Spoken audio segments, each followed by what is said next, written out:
Welcome back, folks, to the WP-Tonic show. This is episode 496.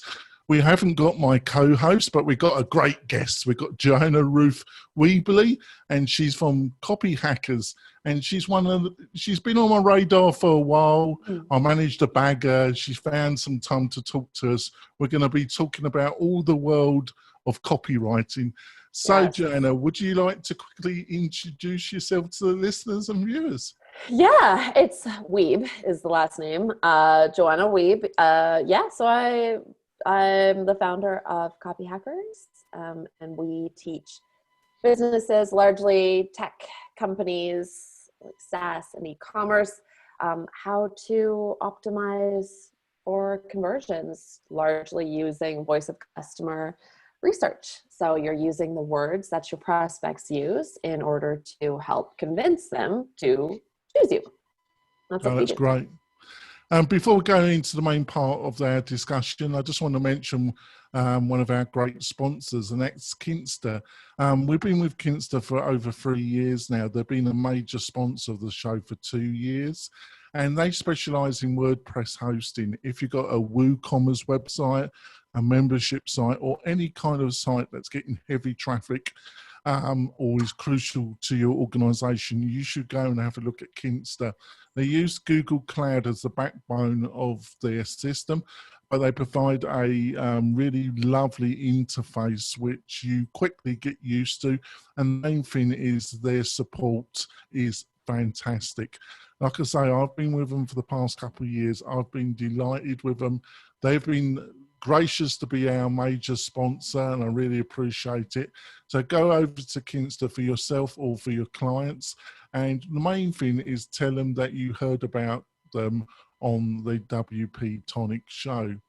So Jonah, I'm at the present moment going through, I hired a professional copywriter about 3 weeks ago, and we're actually going through the process of changing or going to change a lot of the copy on my WP-Tonic website.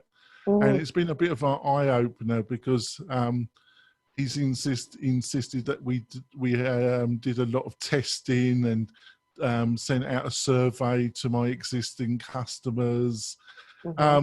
Is that one of the things that a lot of people just don't do? They just kind of write something and hope it's going to be interesting to their target audience if they know what their target audience is. Yeah, I mean, I guess it always, in my experience, comes down to like the business and how data-driven they are. A lot of businesses talk a good game about being data-driven, but when it comes down to actually putting a message in front of their customers, it's dreamt up in a boardroom. Or a virtual boardroom increasingly. So yeah, and that's just because like there's a lot to be said. That's my entire life's work is about this. There's a lot to be said about it, but when it comes down to it, yeah, it's absolutely, people come up with these ideas. They think, oh, I know what our target audience wants, so here's how to say it. And they end up churning out, 6-word headlines that sound like marketing copy, and no one will ever pay any attention, any of it. I love it. I love you saying none of it. So I've found, especially on the internet, that people read things in a very different way than on more traditional media like newspapers, books, magazines. Would you agree with that? And how do people tend to read, or has it got some linkage to maybe newspapers? So when you say that, what do you mean you have found that? How have you found that? Like what's going on? I think I just skim the page, look at the main headlines, and then I do a kind of quick mental calculation. Is this page worth reading a bit more, or am I on to the next one? And what makes you think, is this page worth reading a bit more? Oh, get detailed here. She's putting me on the spot, listeners of yours. I suppose it are they going to be talking about the thing that I'm researching? Are they going to answer the problem that I've got? Something like that? I don't know. It's different for every user, right? But I think it's always interesting that we can switch from saying, oh, we should be data-driven in how we write our messages, and then, you know, let's do surveys to see what people are looking for, only to then say, oh, I've found in my experience that, you know, people based on you quickly scan a page, and if it's interesting, then I'll stay, or if there's a reason, but nobody knows what the reason is. Like, there's this general myth out there that everybody comes to a page scanning madly for something, so interested in doing anything else but be there, then why the hell did they come there in the first place? And then just taking off to another site. And then it's like, well, so people then say, okay, let's write copy that can be quickly consumed, and let's just think about those scanning eyes, and nobody reads online. And then they end up with sites that barely convert, and they wonder why. It's because you're making a bunch of stupid assumptions about how people consume content, when people are people, and we all are adapting to reading everything, to consuming everything online, not necessarily reading everything, but consuming our content online. So unless we're all the laziest, dumbest people on the planet, I don't think we have reason to believe that nobody reads online and that we should just be solving for scanning eyes. And if that's your audience, I pity you, because good luck selling to them or making any real money off them. I have opinions. Well, I think I probably assumed that because I suffer from a bit of dyslexia myself personally. And so that's like your one experience, right? Yeah. Yeah, I tend to, you know, scan anyway. You know, that's my morphology, if you understand. Sure. So I take what you're saying, because you tend to apply what you do. You think everybody else does it that way, don't you? 100%. And admittedly, there are a lot of people who move really quickly to make a decision. Like, there are those, you know, 4 key decision maker modalities. And one of those is going to be a really spontaneous decision maker, where they're only going to scan the top of a page. And so when you're going through and you're looking at like Hotjar or Full Story or something, and you're looking at like the click tracking and where people are paying attention, there's so much focus at the top of the page. And we think, oh, that's where everybody is. But there are these different types of decision makers, and some of them are at the top, but you also have to pay attention to the clicks that are down further down the page and the attention that's further down the page. Unfortunately, marketers love to rush to conclusions so that they can make really fast decisions, like, oh, let's do this all differently. And it's really easy when you're talking about data-driven marketing and you're sitting around looking at, you know, a click map of a page, and for everybody to say, oh, look, everybody's clicking at the top of the page, let's just cut the bottom of the page. And everybody agrees, because it's hard to argue with that. You can see all the clicks are up there. The ones at the bottom, do they really matter? Kind of like completely disregarding all of the people who are actually going to read a lot more, particularly people who are in a decision-making phase of their like search, and they're far more likely to read a lot more. So there's the first decision-making modality is like how a person actually decides. Do you go methodically through something? Are you very analytical? Are you looking for like a lot of data and facts and figures, and you want to know every feature inside every single thing you're consuming? Or are you super fast? Are you super emotional, or whatever those other things may be? But then there's also, at what point are you in the buying cycle where you need more information and you're actually just trying to solve your problem? So you're not interested in just the surface level of things. You need to know like real features. And this happened to me actually recently. I had to set up new internet for our office space that we're not even at. But I had to set up this business internet, and they had written, this was for Shaw here in Canada, they had written their website to be so short, so quote unquote to the point, but not my point, their point. So to their point, that I didn't even know what these things were, that they were lumping into bundles. When you click to learn more about each of these features, there was nothing. There was like a paragraph. When I'm actually going to spend $600 or $700 a month on this internet and everything that comes with it, and the best you can do is make assumptions about me being a quick decision maker, because that's how you make decisions. And then we all, of course, again, wonder why people don't convert. I didn't end up going with that package. I could have gone with that $600 package if I'd been able to consume any information about it instead of just the surface level. So I went with the $200 package. They lost $400 a month in that one case, by failing to give me the persuasive information to get me to say yes. I still went with them, but for far less than I was actually assuming I would have to. So we got to think about different decision makers and stop trying to lump everybody into like, here's how people do things online. Look, we do everything differently in everything in life, and suddenly we're like all the same online. We're not. And also, I don't do this, because I've made it clear how I do things, but I have learnt the hard way through lost sales, because I also think the people that are really serious about maybe trying your product, trying your service, they do then read literally everything on the website from top.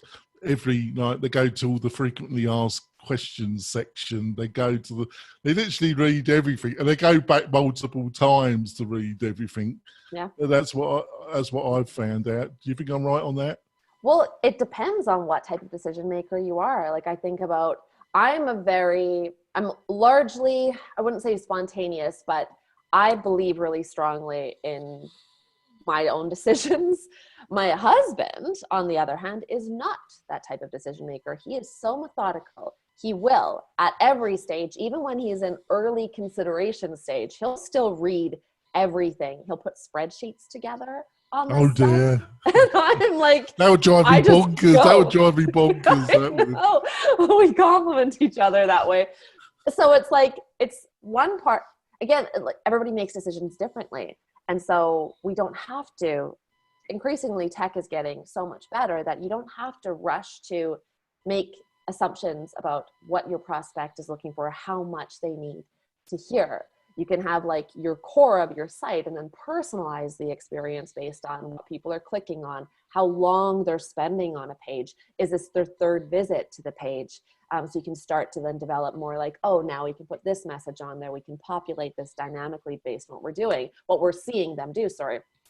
So we don't have to decide anymore. You don't have to just sit there and decide. You have to have a baseline, a control that can be based on like, okay, based on what we're seeing in the data, we know that these type of people are coming here and they're generally looking for this level of information. And based on better practices, we know demonstrations sell better than anything else on the planet. We know when we make a claim, we have to support it with social proof. So there are like basic things you can do on that control version. And then from there, as you track what people are doing, assuming they accept cookies, as you can track what they're doing on your site, you can serve them up information that's actually really going to be useful for them based on where they are. It just requires that we be better marketers. Yes, that's true. So basically, we're suffering from the plague, the world's ending. I'm going a bit stir crazy, Joanna. Like I say, I haven't left my home office for the past 6 weeks. And I think my mental faculties are slowly deteriorating as well. I feel you. Hopefully, I'm losing track what day it is, who I'm supposed to be. Well, it wasn't for my calendar. I would be in a really, really hot mess.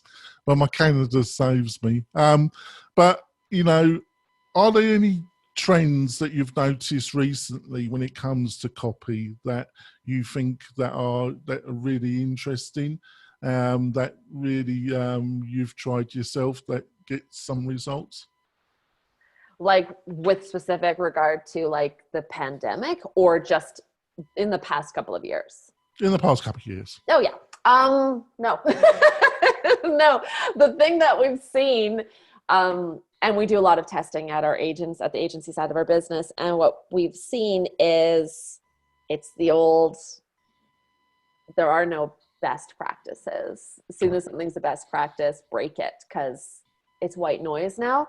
So yeah, that's basically when it comes down to it. We test things that are we try to test things that are as largely as far from comfort as we can be, while still being on brand and matching user experience expectations and like those better practices. But when it comes to writing copy, I mean, we can see like as soon as something, it depends. It varies so much.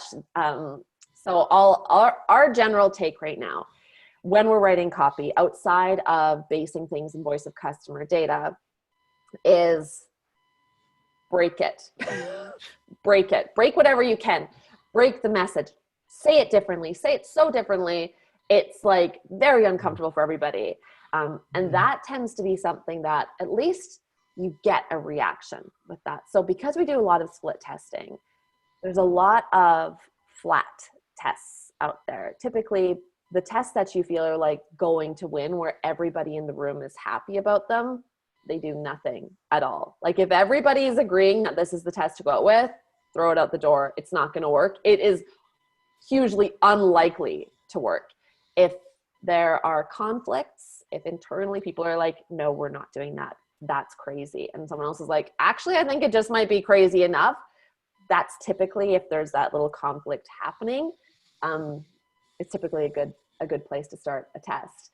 But that's, for us, that's what it comes down to. Now, there are still things that quote unquote work, like referring to voice of customer data to find like what that moment of highest tension is that people might be experiencing when they first consider using your solution, and then leading with that, putting a headline in the first person and in quotation marks, like those sorts of things continue to play well. But when it comes down to it, all of the best practices, you break them and then you are more likely to get results. In our experience, it's very upsetting. As you explained it, that's why I thought I'd have you on the show, because you're the expert on this. And I've known that you've worked with a couple of people that I really respect, and they said I should have you on the show. So, but as you said, it's so obvious, but you just don't do it, do you? Well, there's a lot of forces stopping that from happening, isn't it? But we're going to go for our break, folks, and when we come back, we're going to be delving in this world of copywriting and using words to get results. All right, we'll be back in a few moments, folks. And coming back, obviously my co-host, though, Adrian, he kind of puts me right, though. But I'm sure Joanna's totally capable of putting me in my place. Right. If I must. Right. About my best behaviour, listeners of yours. So, yeah, it's kind of like, what was that saying about banality of evil? Well, you've got the banality of copywriting, haven't you? You know, there's so many sites. You read, it's linked to what we just said in the first half. You read a few paragraphs and you think, I read that. I didn't understand a word of that. It's just filler, you know, it's mindless filler. I've just wasted 15 seconds of my life. Yep. Yeah. If you even bother to have a reaction at all to it. Most of the time you just stare at the screen, just blank, just like nothing's getting in, because they're not even trying. Because it's a bunch of marketing copy, and you can tell it's marketing copy. And the worst thing about marketers, and I am a marketer, but I've identified some problems with us, which I'm sure other marketers have done too, and non-marketers. But marketers love making things sound like marketing. They do, don't they? They love it, don't they? They love it when it sounds like smooth and flowing and clever. They're all like high-fiving each other, and it's like, dude, nobody cares. You made it sound like you're trying to get people to buy something from you. Thumbs up, well done. Like, it's awful. And at the same time, they're not even trying to get you to buy something from them. It's not even like, well, it's hard sales copy, which you could at least forgive because it would increase paid conversions. They're writing bland crap that sounds like it's just, you ignore it. It's all ignorable. Safe words. I was reading on a website yesterday for, we do these weekly live copywriting tutorials. And for one example, in this particular one, I was over on the QuickBooks website. And I have a background, I've worked for QuickBooks for years, so there tend to be... Well, I don't see you as a QuickBooks lady. Yeah, I was there a long time. It was a long time ago. You escaped. Yeah. I loved it. I honestly, I loved writing for QuickBooks. Unfortunately, you do come up because they have so much data. So it's really great to work with a company like that. But you do end up with crappy headlines. So one of them was bring your financials into focus. That was the headline we were working on. And everybody who approved that copy was like, that's beautiful. It's perfect. That's great. We love it. That sounds so good. And they're telling themselves things like, ooh, financials into focus, alliteration. They're like proud of themselves for that. And again, this is with full respect. I know there were copywriters involved who were probably like, Joanna, for real, like I didn't want to write that either. They made me. And I get it, right? But it's this like really, it's a line that is trying to be ignored almost. Like bring, boring word, your financials. The only interesting thing there is because it's talking about me, into focus. I don't know what you're trying to tell me. And it's not like you're piquing my curiosity. So I want to keep reading. And that can be, of course, a great strategy for headlines and crossheads. Say just enough to get them to want to read the next line. That's not what this is doing, though. This is just like marketers agreeing that this is the softest message that will offend nobody, which is great. You shouldn't be offending people. But it will also move nobody. Nobody will feel anything about it. Nobody will walk away remembering a single thing they heard. At best, you're probably asking them to focus on your ratings and reviews. If you put your 5-star on there, you're asking them to focus on more visual, like quick cues, like any certifications or other logos, brands that are using it. But when it comes to looking at the actual words on the page, no one will remember them. And if they do, they won't necessarily walk away knowing what that meant. What does it mean to bring my financials into focus? I'm a small business owner. Do I really walk around thinking I want to bring my financials into focus? I don't know. You might be that type of person. Oh, no, nobody says that. No. Someone might say that. At the beginning of this conversation, we said you couldn't do that. There might be some poor soul out there that says that. There might be someone who's like, great, I want to bring my financials into focus. This is perfect. Good. That person is probably a marketing copywriter who is running their own small business and they like that language. But most of us are not talking that way. So we have to listen to what customers say. Let's get this discussion back on track because I'm naughty. And I normally have my co-host that pulls me in, but I'm at my worst. But now we have a lot of WordPress type people listen to this show. A lot of business owners they've got successful plugins. We have a lot of them on the show's guests trying to build their own businesses. So my co-host runs a very successful plugin business with a plugin that is a CRM. It's called Groundhog. And he told me they had a revamp of their website. And he said, well, I kind of copied, not totally copied, but I copied, to a degree which is acceptable. One of my leading competitors, because I know they're really successful. And you go to all these websites, especially that are SaaS product based, and they have like the free price table, and then they have the key features.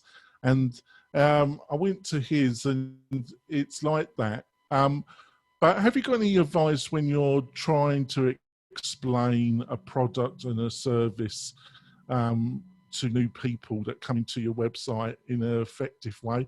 I know that's an enormous question, but I'm asking for just a couple little insights. I'm not asking for the full answer because I know that's ridiculous. Well, it depends.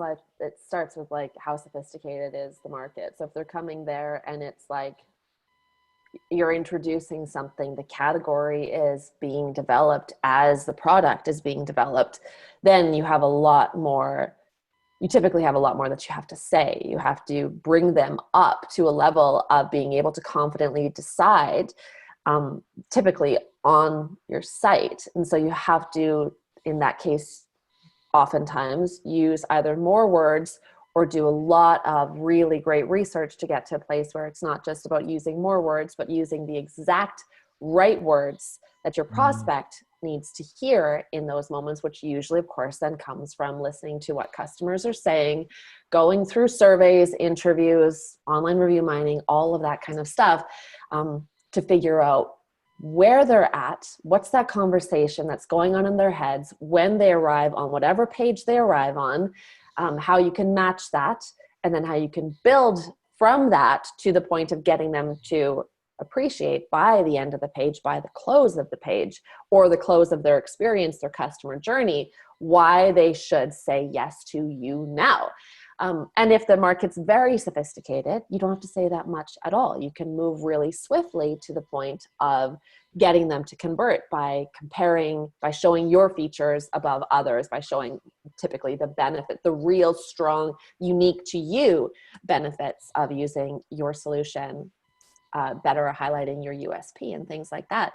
But it always starts with your audience. Who's your one reader? Who's that one person that you are trying to convert, that person you're having a one-on-one conversation with? What are they looking for? Where are they starting? Not where do you wish they were starting when they join that conversation with you. Where are they actually at? And then what are the patterns in their decision-making that you need to follow in the messages that you place in front of them? And then from there, reviewing everything that you've laid out and putting it all in their terms, all leading with the word you, for example. Yeah, because I think people just totally underestimate the power of all this, but when you've seen it, I've seen sites that it's been a great product, but they're just not getting the conversions, and then they brought in some people that really knew what they were doing, and they did the research and they did the copyright, and then it's just flown. They're just the sales just poured in. And when you've seen that a couple of times, you realize how important this is. But a lot of, what amazes me is the amount of people that are just not prepared to spend the time and money on it, But I suppose you need to see that success, where you've seen it in your own eyes, the power of getting this correct. What do you think about that statement? Yeah, I agree. I mean, the challenge is that a lot of people have been sold somehow on the myth that, that if you build it, they will come. And even as, you kind of like, oh, I don't believe that, you still secretly hope that that's true. And then it's not true. We all know it's not true unless you have massive amounts of resources behind you. And then that means that you already had a platform in place. You already put the time and the money in already, but at some point you have to invest the time and the money, and you can't have neither. You have to have one or the other. So if you don't have the money to hire a great conversion consultant or conversion copywriter to optimize what you're saying, if you don't have the money to work on promoting your product on Facebook or Instagram or whatever it makes sense to, if you don't have the money, you have to have the time, which means you have got to, and if you're like, I don't have the time either, then you don't have a business. And sorry, you're going to have to figure out how to get a partner in place with you or something like that. You got to have one or the other. You can't have neither. So if you don't have the money to do this, and a lot of businesses, a lot of small businesses do not have the money to hire a copywriter. And in most cases, I would recommend that unless you have $10K to put toward a copywriting project. And when you're like, well, what copywriting project? If you can even ask that question, then you're okay. But in most cases, people have like $2,000 to hire a copywriter to write their website. It's like, no, you don't have the money. Sorry, you don't have the money. No copywriter is going to do a good job for $2,000. You need to do this job yourself. You need to hire yourself to write your own website, which means go out, learn how to do it, get these skills. Copywriting is one skill that for every business owner on the planet, it will come in handy at every single turn. You want to pitch an investor at some point. You can't do that without persuasive copywriting. It just won't work unless you're a natural born, unless you're Mark Zuckerberg and you walk in and you look the part exactly of what they're looking to invest in, and you built this incredible product at this incredible moment in time. But if that's not the case, you're going to need to know how to persuade people. And that's why small businesses and anybody who's like on here, we serve startups. So I am 100% in it with you. I get it, but you will never regret learning to write copy, learning to persuade people using words, learning to listen to what people are saying and to mirror that back to them in a persuasive way. That's time well spent. That's money well spent. And you will regret it if you spend $2,000 on a shitty website writer who comes in, does a terrible job, rushes through it because they don't know what they're doing. They don't know your market. Nobody can spend the time they need to research your market, research your product, research what you're saying, understand everything about it for $2,000, then write the copy. Their time would have to be worth like 40 cents a minute or 40 cents an hour. Like it was like, there's too much work to be done to do this right. Whereas you as a business owner, you already know your audience well. Just learn a little bit more about them. You know your product inside out. You know what you want. You know your goals. You know who you're trying to drive to your website. You know so many things. Now, if you can just layer on writing persuasively, then you don't have to worry anymore about hiring copywriters until you're at a place where a $10,000 ask is not a problem for you anymore. And that's when it's good to bring somebody else in to write your copy. But until then, write your own copy. Right. I'm going to wrap up the podcast part of the show. Hopefully, Joanna can stay on for a little while because I want to ask you about your courses and also what you've learned on building courses online for yourself and some of the struggles you've had over the years with that. How does that sound, Joanna? Yeah, I'm actually late for a meeting. You can go if you want to, Joanna. Yeah, no, I think it's really good and people should learn how to do this stuff. But when it comes to courses, that's a whole other ball of wax. Yeah. Yeah, right. So Joanna, how can people find out more about you and what you're up to? Totally. So everything we do is over at Copyhackers with an S.com. So go check that out. It's lots of resources. Join our weekly tutorials. Like when you're just learning to do this stuff, you don't have to start by like purchasing a course. When you're ready to really be good at it, then you should upgrade for that like actual upskill. But there's a lot. We have a full team of copywriters always producing content, working with great copywriters too. So when you go to copyhackers.com, read the blog, go through the video tutorials, that alone can be the education you need to get your business out there, promote what you've got, get the right people using it and referring people to you, et cetera, et cetera. So copyhackers.com, come on over. Come over.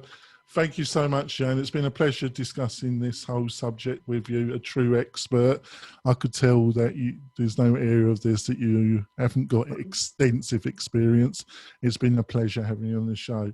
We will be back next week, folks, with another great guest like Joanna, and we'll be delving in this crazy world of the internet, WordPress, and development and entrepreneurship. We'll be back next week, folks. Bye. So what are some of the courses that you offer on your website, actually? You know, how do you kind of have a beginner's, a medium, and how much changes have there been over the years about really, because I know you've been offering courses for a while, so you've got some really in-depth experience. How have the course structures changed and how you've developed them over the years? So I can answer really quickly, but I actually am late for a meeting right now. Oh, right. Yeah, so that's a really big question. How have they changed over time? They're more focused on an actual deliverable. So one thing that you want to do right now rather than like theoretical stuff. I think that's one of the bigger ones. And then of course being supported by like a community. In the case of one of our courses in particular, it's got a very active community associated with it, which helps a lot in a lot of different ways. But yeah, I got to run. Sorry, Jonathan. Oh, right. I didn't realize that. Right. Yep. No problem. Right then. Yep. Thanks a lot, Joanna. See you Thanks. later. Bye. Bye.